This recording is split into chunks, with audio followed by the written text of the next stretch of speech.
Olá, alunos! Espero que vocês estejam bem e espero que vocês estejam bem animados para a gente começar a segunda parte da nossa matéria com o tema átomos, moléculas e íons. Muito bem, vamos falar um pouco sobre as moléculas e os compostos moleculares.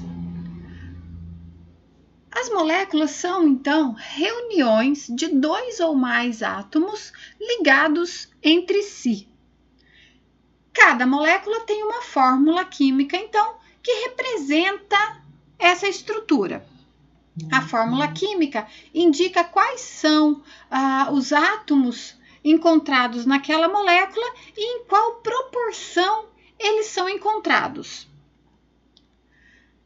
Compostos formados a partir de moléculas, então, são chamados de compostos moleculares. As moléculas que contêm dois átomos ligados entre si são chamadas de moléculas diatômicas, certo? Então, a gente tem aqui moléculas diatômicas, dois átomos. As fórmulas moleculares, então, fornecem os números e tipos reais de átomos em uma molécula. Por exemplo, a molécula de água, H2O, tem dois átomos de hidrogênio e um átomo de oxigênio na sua composição. Esses são os átomos reais nas proporções reais que essa molécula possui, assim como CO2, CO, CH4, H2O2, O2, O3 e C2H4. Tudo bem? Então, elas também podem ser representadas na forma que a gente conhece de preenchimento espacial, de preenchimento de espaço, que na verdade são unir essas bolinhas que a gente usa como exemplo da ocupação de espaço de um átomo. Então, nesse modelo, a gente coloca o símbolo do átomo central, os outros átomos, e eles estão dentro de esferas, certo? Essas esferas, então, representam o espaço que cada átomo ocupa. Vejam que também tem cores diferentes para os átomos. E existe um código padrão de cores no mundo todo. Então, toda vez que você vê esse tipo de representação, vermelho é oxigênio, cinza é hidrogênio, preto é carbono, e assim para todos os elementos da tabela periódica. Meninos, principalmente os rapazes, cor é uma coisa importante na química. Vão se acostumando. Muito bem. Diferente da fórmula molecular, nós temos a fórmula mínima de cada um dos compostos. As fórmulas mínimas, então, vão fornecer os números e tipos relativos de átomos em uma molécula. Vejam que agora não são mais tipos reais, são tipos relativos, certo? Isso quer dizer que elas fornecem os menores números inteiros proporcionais possíveis dos átomos em uma molécula. Vamos dar uma olhadinha aqui nos exemplos. Então, eu tenho aqui a molécula de água, com a sua fórmula mínima, a molécula de CO2, a molécula de CO, a molécula de CH4 e, aqui a gente tem um exemplo onde a fórmula mínima não é igual à fórmula molecular. HO. HO é a fórmula mínima da água oxigenada. Lembra, no slide passado a gente viu H2O2 para água oxigenada. Aqui nós temos os menores números inteiros proporcionais possíveis dos átomos. Da mesma forma que para a molécula de etileno, que é CH2. Isso daqui não existe na natureza. Isso daqui é a fórmula mínima de C2H4. Existem outras formas de se desenhar as moléculas. A que vocês mais devem estar acostumados é o que a gente chama de representação de Lewis, certo? Onde eu uso o símbolo do átomo, por exemplo, C para carbono, H para hidrogênio, vocês já estão sabendo, e cada tracinho representa uma ligação química. É um jeito bom de representar moléculas, só tem um problema. Moléculas não são bidimensionais, moléculas são tridimensionais. E aí, então, eu preciso achar um jeito de desenhar elas no papel ou na lousa, que tem só 2 dimensões, mas sugerindo que elas são em 3 dimensões. Como é que a gente faz isso? Ou a gente usa o modelo de preenchimento do espaço, que não é muito fácil de desenhar, diga-se de passagem. Ele é mais fácil de usar quando você está num software de representação gráfica, fica mais fácil. Você pode usar o modelo que a gente conhece como bola e palito. Bola e palito? Bola, palito, bola, palito. E tem o que a gente chama de desenho em perspectiva, que é o que a gente mais usa. Principalmente para a parte de química orgânica, essa representação é muito importante. Onde eu uso o símbolo do elemento químico, traço para representar o par de elétrons daquela ligação que está no mesmo plano em que eu estou desenhando, e esse símbolozinho aqui que a gente chama de cunha cheia para representar o átomo que está para frente do plano, e o mesmo símbolo, só que achurado, que é o símbolo que a gente conhece como cunha vazia, cunha achurada, para representar o átomo que está atrás do plano. Então, vejam que esse átomo está para trás do plano e esse átomo está para frente do plano. Nessas outras representações, isso não fica claro.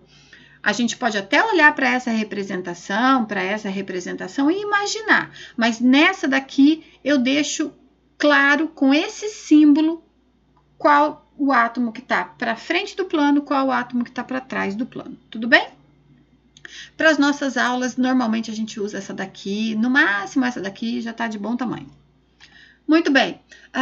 Quando um átomo ou uma molécula perde íons, eles ficam com carga positiva. Perde elétrons, elétrons têm carga elétrica negativa, portanto, vai ficar com excesso de carga positiva. Por isso que a gente fala que eles ficam com carga positiva. Não é que a carga positiva aumentou, é que a carga negativa diminuiu. Tudo bem? Por exemplo, quando o sódio perde um elétron, ele se transforma em um sódio positivo. Íons com carga positiva, então, passam a ser chamados agora de cátions. Quando um átomo ou uma molécula ganha elétrons, ele fica com carga negativa. Óbvio, eu estou aumentando o número de cargas negativas, vai ficar com uma carga total negativa. Um exemplo disso é quando o cloro ganha um elétron e se transforma em íon cloreto. Professora, o cloro, quando fica carregado negativamente, ganha o nome de íon cloreto. O sódio não vira alguma outra coisa com algum outro nome? Não, ele vira sódio positivo. Não se esqueçam disso, isso faz diferença lá na frente, tudo bem? Íons com carga negativa, então, são chamados de ânions. Um átomo ou uma molécula pode perder mais de um elétron ou pode ganhar mais de um elétron. E quando eu tenho,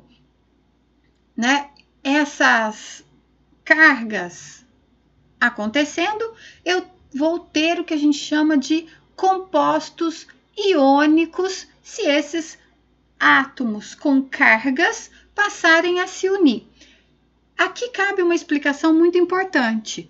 A gente estava falando de compostos moleculares. Compostos moleculares normalmente têm ligação do tipo covalente, do tipo que compartilha elétrons. Já os compostos iônicos, que a gente vai ver agora, não compartilham elétrons normalmente. Normalmente, eles cedem elétrons e ganham elétrons, tudo bem? É só para vocês conseguirem diferenciar compostos moleculares de compostos iônicos. Está basicamente relacionado ao tipo de ligação que eles fazem, tá certo? Então vamos lá. Em geral, os átomos metálicos tendem a perder elétrons para se transformarem em cátions. E os íons não metálicos, certo? Tendem a se formar quando os elementos não metálicos ganham elétrons para formarem ânions. E a gente pode fazer uma previsão bem por cima das cargas iônicas.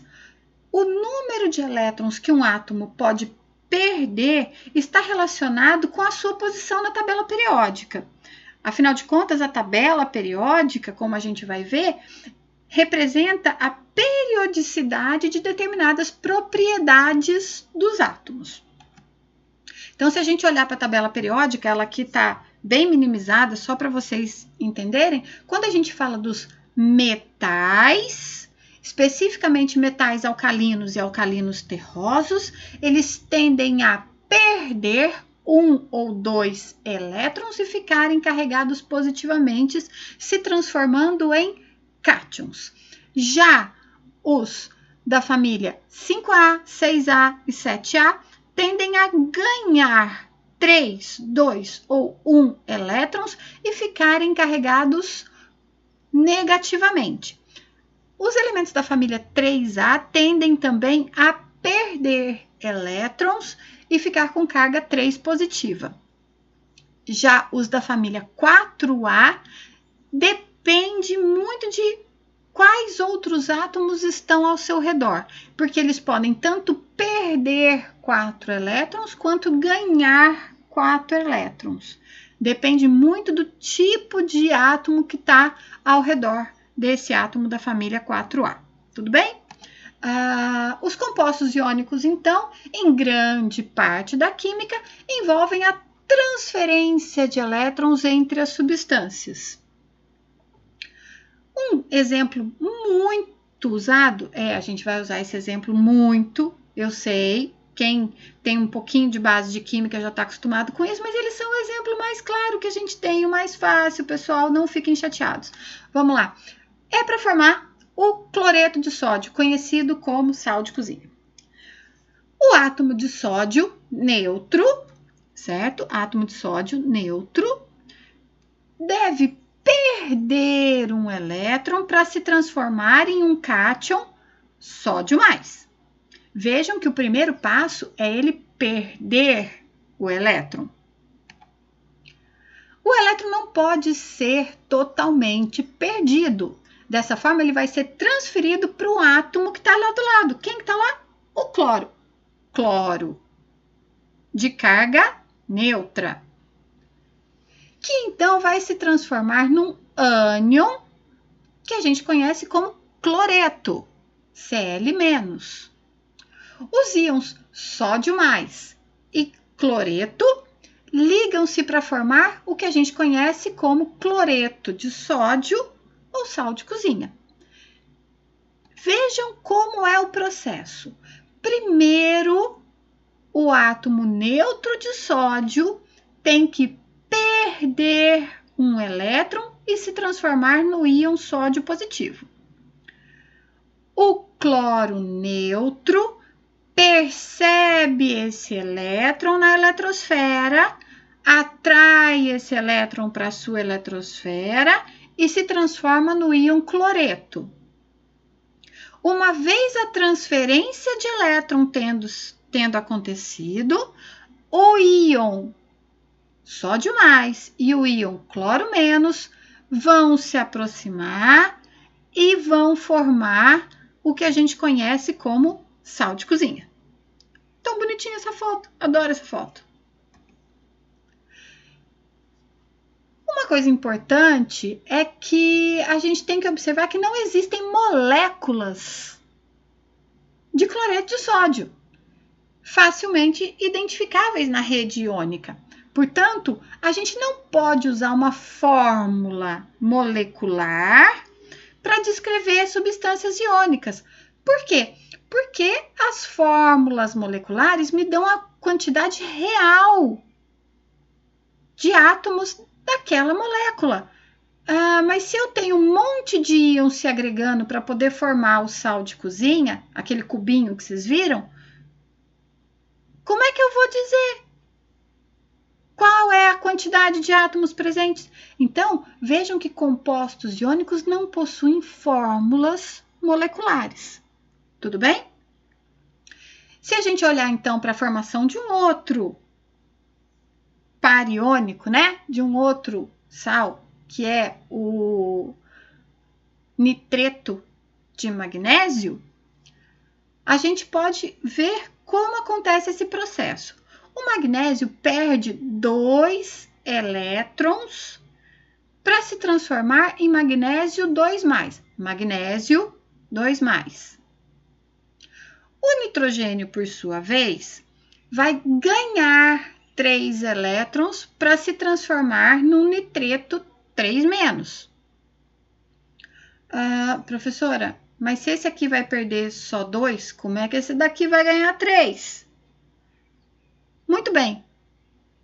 O que acontece é que não vai ter só um magnésio perdendo, mas vai ter uma porção de magnésio perdendo elétrons e uma porção de nitrogênio ganhando elétrons. Para uma substância neutra, o número de elétrons perdidos e ganhos deve ser igual.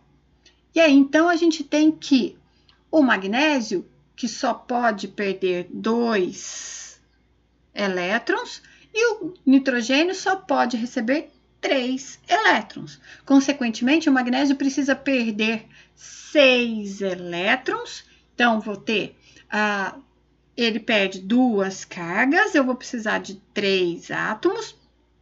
E o nitrogênio, que precisa ganhar 6 elétrons, vai ganhar de 3 em 3, então eu preciso de 2. Aí eu consigo fazer o balanceamento.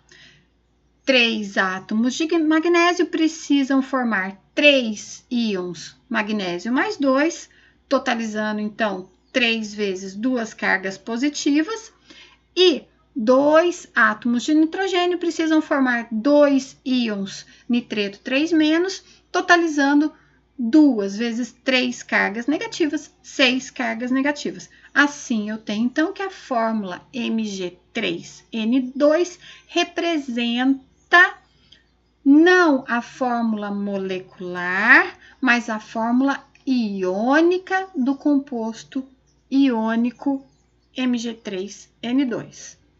Por hoje é só, espero que vocês tenham gostado. Tem uma lista de exercícios para vocês resolverem.